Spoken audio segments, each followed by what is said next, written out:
है। गुरुआ तो सस्ते भया, कौड़ी दाम 50, अपने तन की सुधि नहीं, शिष्य करन की आस। तो इतने सस्ते गुरु भी हैं कि जहाँ मिलते हैं शिष्य वहीं पर तुरंत भेज देने लग जाते हैं। और कबीर साहब सब पर कटाक्ष करते हैं। गुरु की इतनी महिमा कि धरती सब कागज करूँ, लेखनी सब बन राय, सात समुद्र की मसी करूँ, गुरु गुण लिखा ना जाए।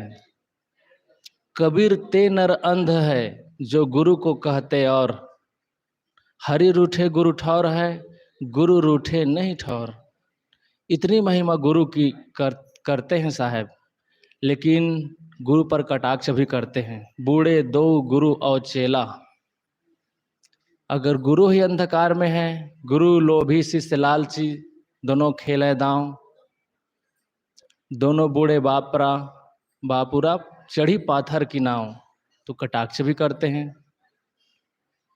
झूठे गुरु के पक्ष को तजत न कीजय बार, चंचल निश्चल से चंचल भया, भटका बारंबार। लेकिन साँचे गुरु के पक्ष में दीजय मन ठहराए, चंचल से निश्चल भया, नहीं आवे नहीं जाए। तो दोनों तरफ से साहब बोलते हैं। जहाँ गलती देखते हैं वहाँ चुपते नहीं हैं, लेकिन अच्छाई के लिए भी पूरी बात कहते हैं, पूरा फोकस करते हैं अच्छाई पर। तो कबीर साहब महंगे गुरु हैं, और जो गुरु की महत्ता समझते हैं तो उनके मुख से अनायास ही निकल जाता है, सहजता से, सरलता से निकल जाता है। राम तजों पे गुरु को न बिसारूं, गुरु के सम हरि को न निहारूं।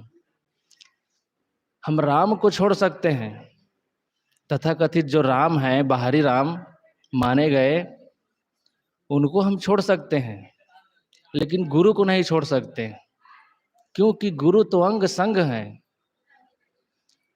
और गुरु के सम हरि को न निहारूं, जो हरि है, प्रभु परमात्मा कहते हैं, गुरु के समान, गुरु के तुल्य नहीं है वो।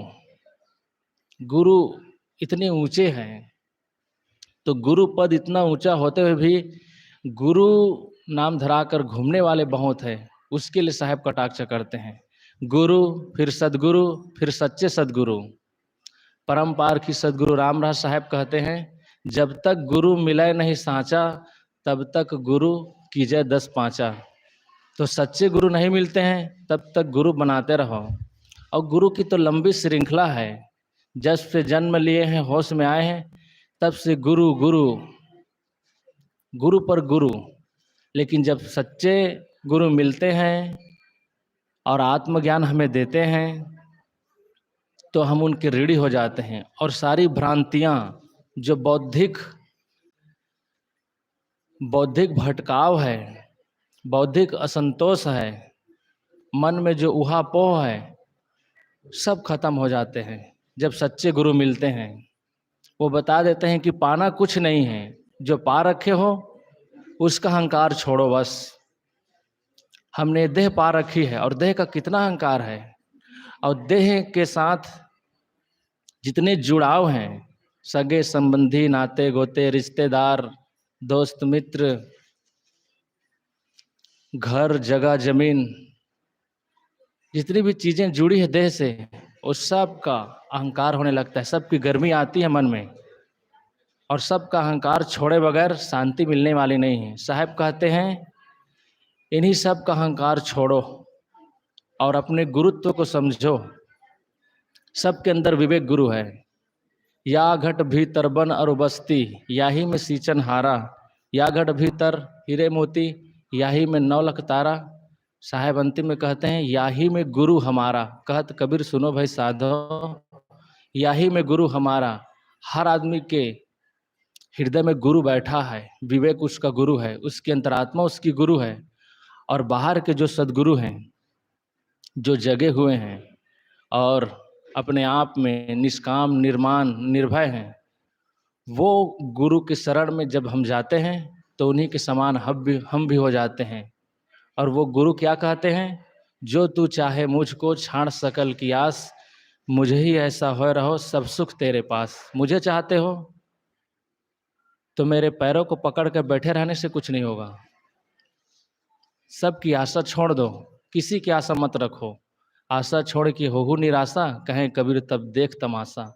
संसार के तमाशे विवेक की दृष्टि से दृष्टा होकर के वही देख सकता है जो आशा छोड़ देता है, और आशा रखने वाला का जिंदगी स्वयं एक तमाशा बन जाता है।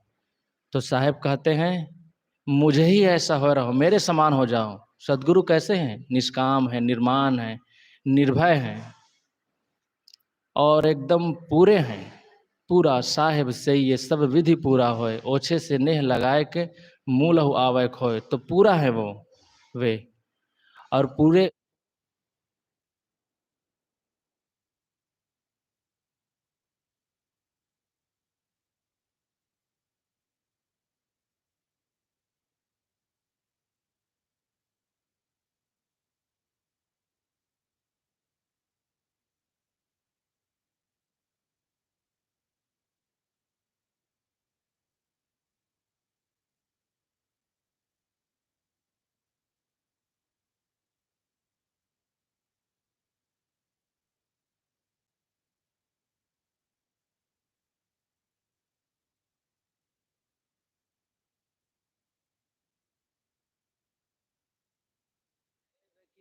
जय जय जय जय।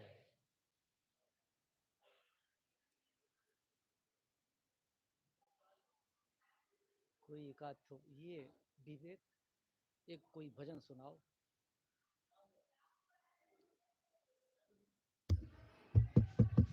Hello hello hello. हाँ उनको दे दो, एक भजन सुनाओ तो तुम।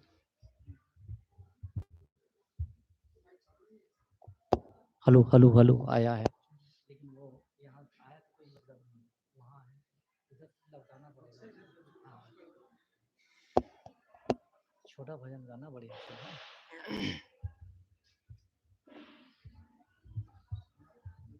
हाँ गाएगा। हाँ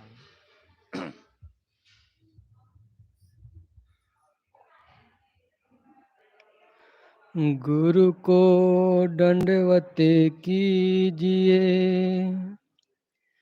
शीश दीजिए दान, बहुतक बोंदो पचमुए। प्रेम से बोलिए सदगुरुदेव की जय।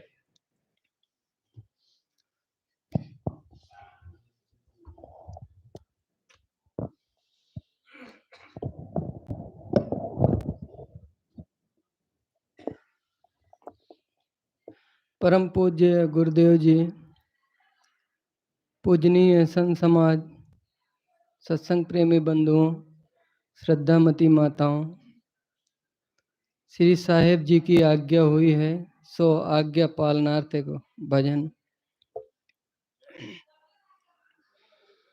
यदि गुरुदेव तेरा सहारा न मिलता, सहारा न मिलता, ये जीवन हमारा दोबारा न खिलता। यदि गुरुदेव तेरा सहारा न मिलता, ये जीवन हम दोबारा न खिलता। यदि गुरुदेव तेरा सहारा न मिलता, ये जीवन हमारा दोबारा न खिलता। श्वासों की सरगम मध्यम हुई थी, जीने की आशा भी धूमिल हुई थी। श्वासों की सरगम भी मध्यम हुई थी, जीने की आशा भी धूमिल हुई थी। तेरे नाम का जो सहारा न मिलता, सहारा न मिलता, ये जीवन हमारा दोबारा न खिलता। यदि गुरुदेव तेरा सहारा न मिलता, ये जीवन हमारा दोबारा न खिलता। रिश्तों की चौखट पे ठोकर है खाई, अपने पराये की समझ ही न पाई। रिश्तों की चौखट पे ठोकर है खाई, अपने पराये की समझ ही न आई। सच्चा जो तेरा रिश्ता न होता, सच्चा जो तेरा रिश्ता न होता, ये जीवन हमारा दोबारा न खिलता। यदि गुरुदेव तेरा सहारा न मिलता, ये जीवन हमारा दोबारा न खिलता। किस्मत की मौजों ने किश्ती डुबोई, जब सब लुटा तो तेरी याद आई। किस्मत की मौजों ने किश्ती डुबोई, जब सब लुटा तो तेरी याद आई। गुरुवर जब सब लुटा तो तेरी याद आई। यदि मेरे किस्तों को सहारा न मिलता, सहारा न मिलता, ये जीवन दोबारा हमारा न खिलता। यदि गुरुदेव तेरा सहारा न मिलता, ये जीवन हमारा दोबारा न खिलता। ये जीवन हमारा दोबारा न खिलता। प्रेम से बोलिए सद्गुरुदेव की जय।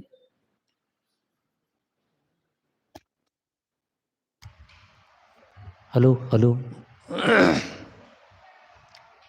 अब हम आगे सुनते हैं, हमारे बीच श्री धनेन्द्र साहब हैं, उनसे भी 10 मिनट विचार सुनेंगे। फिर आगे हमारे वैवरिज संत पधारे हुए हैं, उनके भी हम अमृतवाणी सुनेंगे।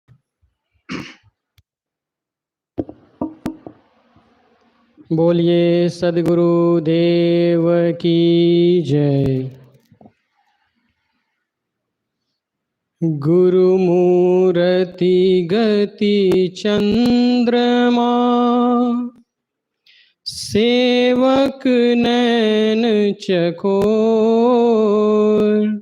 अष्ट पहर निरखत रहूं, गुरु मूरत की ओर। अष्ट पहर निरखत रहूं, गुरु मूरति की ओर।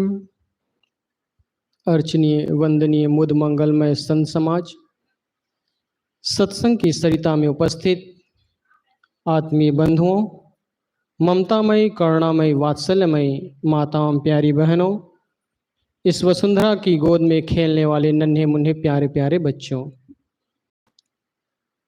बड़े ही सौभाग्य की बात है कि आज कबीर साध्वी आश्रम नवागांव के तत्वाधान में गुरु पूर्णिमा का पावन पर्व मनाया जा रहा है, जिसमें हम सब संतों के भजनों के द्वारा तथा विचारों के द्वारा लाभान्वित हो रहे हैं। इसी श्रृंखला में कुछ थोड़ी सी बात आप सभी के बीच रखने का प्रयास कर रहा हूँ। एक बार की बात है, एक बैंक में एक आदमी पैसा निकालने गया और उस आदमी को पैसे की ज़रूरत थी मात्र 100 रुपए की। मात्र 100 रुपए की ज़रूरत थी। वह एक स्लिप लिया, फॉर्म भरा और काउंटर में जा करके अपने खाते से 100 रुपए निकालने लगा। अब रकम तो बहुत कम थी, 100 रुपये आज के समय में कितना क्या होता है। तो जो काउंटर का कैशियर था, जो पैसा देने वाला था, वो उस व्यक्ति को मना करने लगा। कहा कि इतना कम अमाउंट हम नहीं दे पाएंगे, थोड़ा ज़्यादा ले लीजिए। वो बहुत रिक्वेस्ट किया वो आदमी कि भाई मुझे मात्र 100 रुपये की ज़रूरत है, ज़्यादा पैसा मैं लेकर के क्या करूँगा। बार बार रिक्वेस्ट करने पर भी जब नहीं माना कैशियर, तो वो आदमी एक दूसरा फॉर्म ले आया और उसमें सीधा 600 लिखा। कितना लिखा? 600 रुपये लिखा। और एक जमा पर्ची भी ले आया, उसमें लिखा 500 रुपये। पहले 600 रुपये निकाला और 500 रुपये जमा कर दिया। कहा कि आपने ऐसा कैसे किया? कहा कि देखो, मैं एक शिक्षक हूँ, मैं एक शिक्षक हूँ और जितना तुम जानते हो उससे ज़्यादा मैं तुम लोग को पढ़ा चुका हूँ, मतलब सिखा चुका हूँ। गुरुदेव संत गुरुजन ऐसे ही होते हैं। हम उनसे तर्क करना चाहते हैं, वितर्क करना चाहते हैं, उनकी बातों की अवहेलना करते हैं, तो उनके पास अनेक प्रकार के तरकीब होते हैं समझाने के। संत गुरुजन कहा करते हैं कि एक होती है गुरु परंपरा और एक होती है पहलवान परंपरा। जब कोई पहलवान अपने साथी शिष्य को जब पहलवानी सिखाता है तो एक दांव बचा करके रखता है, एक दांव बचा करके रखता है कि भविष्य में हो ना हो ये शिष्य ही मुझे पछाड़ दे। तो जो एक दांव बचा के रखता है ना, फिर उसके माध्यम से वो उसको पछाड़ देता है। लेकिन गुरु परंपरा, संत परंपरा ऐसी होती है कि जो गुरु जानते हैं, जो गुरुजन जिस पथ पर चलते हैं, हमें उसी पथ पर चलने की राह बताते हैं। हमें वही सीख देते हैं कि तुम्हें इस ढंग से अपने जीवन को जीना है। हम चाहते हैं सुखमय जीवन जीना और संत गुरुजन सुखमय जीवन जी रहे होते हैं। जो आदमी खुद दुखी हो वो आपको सुखी जीवन जीने का कला कैसे बता सकता है? कोई आदमी हो या कोई व्यक्ति हो, वो खुद अंधा हो तो वो क्या आपको राह बता पाएगा? वो तो खुद उसको आवश्यकता है कि कोई दूसरा उसे राह बता दे। और हम ऐसे गुरु के पास चले जाते हैं जो खुद अंधे हैं। इसलिए तो कहा गया है ना, अंधे अंधा पे लिया दोनों कूप पर आए। दोनों के दोनों फिर गड्ढे में गिरते हैं। तो ऐसे गुरुओं की आज के समय में भरमार है। लेकिन सौभाग्य से, संतों की कृपा से हम सबको ऐसे सद्गुरु मिले जो हमें केवल बताते नहीं बल्कि अपने जीवन को जी करके दिखाते हैं कि बेटा तुमको किस ढंग से जीवन जीना है, कैसे तुम इस संसार से पार जा सकते हो, कैसे इस दुख भरे संसार से अपने आप को मुक्त कर सकते हो, छुटकारा पा सकते हो यहाँ से। तो हम सबको आवश्यकता है कि हम सब ऐसे संतों के, ऐसे गुरुजनों के विचारों को श्रवण करें और अपने जीवन में जितना भी हो सके उतारने का प्रयास करें। हर इंसान को चाहिए कि जैसे मधुमक्खी एक एक पराग इकट्ठा करते करते करते करते एक शहद तैयार कर लेता है, शहद तैयार कर लेती है, ठीक उसी प्रकार हम सबको चाहिए कि हम अपने जीवन में एक एक सद्गुण इकट्ठा करते करते करते करते अपने जीवन को सुखमय बना लें, अपने जीवन को खुशहाल बना लें, अपने जीवन को सुंदर बना लें। तभी हम सबको मानव जीवन जीने की सार्थकता है, और यह मानव जीवन मिलने की सार्थकता तभी है।